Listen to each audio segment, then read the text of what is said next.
Good morning, friends. Today we're going to read Miss Brooks Loves Books and I Don't by Barbara Bottner. As you guys know, we've read this in the classroom a couple times. This is one of my very all-time favorite books. I love this book so much. So let's get started. Miss Brooks loves books and I don't. Miss Brooks, is our librarian. She loves books a lot. She loves Runaway Bunny and Babar and Where the Wild Things Are and The Very Hungry Caterpillar. I ask Miss Brooks why she dresses up for reading circle. I want you to get excited about books, just as excited as I am, she says. I think Miss Brooks gets a little too excited. And I bet her costumes itch.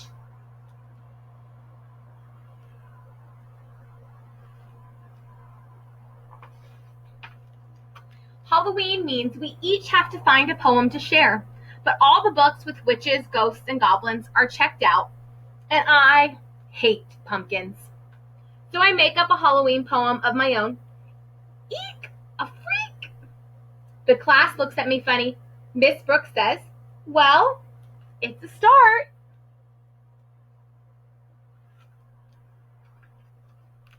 All year long, Miss Brooks reads us books about dragons and pilgrims and presidents, books about love and leprechauns, groundhogs even.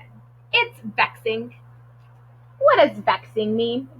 The girl says, oh, it's vexing. What does that mean? Tiring, exhausting, annoying even, right? Then in May, Miss Brooks tells us about something truly terrifying, Book Week. You each need to pick a favorite story to share with the class. I want you to wear a costume and tell us all about it. Really show us why you love it, she says. I'll never love a book the way you do, I tell Miss Brooks. Don't be so sure, she says.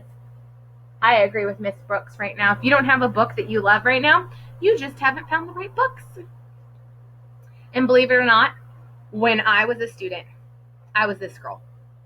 Yep, that's right. I'm telling you, Miss Young hated to read when I was a kid. I'll tell you later why I learned to love to read.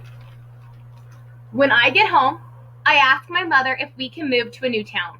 My mother says there's a librarian in every town. I ask if she wants to do my assignment for me. I've already been in first grade, says my mother. My mom used to say stuff like that to me all the time. She said, I've already been in first grade. I've already been in second grade. I don't need to do that. That's your work. Book Week. Every single day of Book Week, kids share stories about trains and fairies and cowboys and dogs. Then the flower fairy flew out. Giddy up, yippee-yo! So he just said, woof.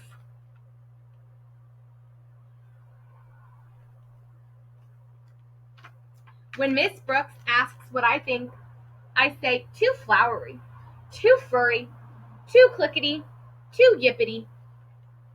So she hasn't found a book she loves yet. But you know what's good? She hasn't stopped trying. Right? It's all about trying. You don't know what you like or what you don't like until you try it. So Miss Brooks fills my bag with more books for me to read with my mom. But I don't like any of them. They're too kissy, too pink, and too silly, I tell my mother. You're as stubborn as a wart, she says. Warts?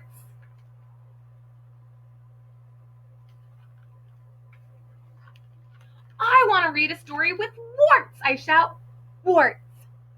My mother finds a book called Shrek. Shrek has hairs on his nose, and he snorts. I love that. Can you read it again, I ask? Snort, snort, snort, snort, snort. Snort, snort, snort, snort, snort, snort. I love this book. I have to practice the words over and over, but my mother helps me. Then we make an ogre costume. I make stick-on warts for the whole class. So she finally found a book that she likes. It has to do with things that she finds interesting, right? Now, I might not find warts or hairy noses interesting, but this little girl does, and that's okay. When I get to school the next day, I ask Miss Brooks to lend me a hand. When I say the word snort, the whole class snorts. I explain why a stubborn, smelly, snorty ogre searching for a revolting bride makes me laugh. Also, did you guys know Shrek was a book? I know you've probably seen the movie, but it's a book too. Miss Brooks says she's glad I found a book to love. She says that even ogres, like me, can find something funny and fantastic and appalling in the library. Appalling in the library. And that is the slimy truth. So that means there's books out there for everybody. The end. And I know I said that I was this little girl when I was a kid. I did not like to read. Reading was really hard for me. And finally, what did it is in third grade, I was given Harry Potter for Christmas. Now, it was way bigger than any of the books I had ever gotten before, and the words were complicated, but one of the best parts were nobody knew how to pronounce some of those words, so when I said them wrong, it was fine. It was whatever I wanted the word to be. Like Hermione, till the fourth book, no one knew how to say that. I always called her Hermione. And so what happened is I started reading the book with my mom. She'd read some of it to me, and I'd read some of it out loud, and we'd take turns. And I loved the book so much and the story that I kind of took off and started reading them on my own. So there's a book for everybody. For me, that was Harry Potter. It's one of the reasons why I love it so much. But for you, it could be Dog Man. It could be Diary of a Wimpy Kid. It could be Junie B. Jones. It just depends. So there's a book out there.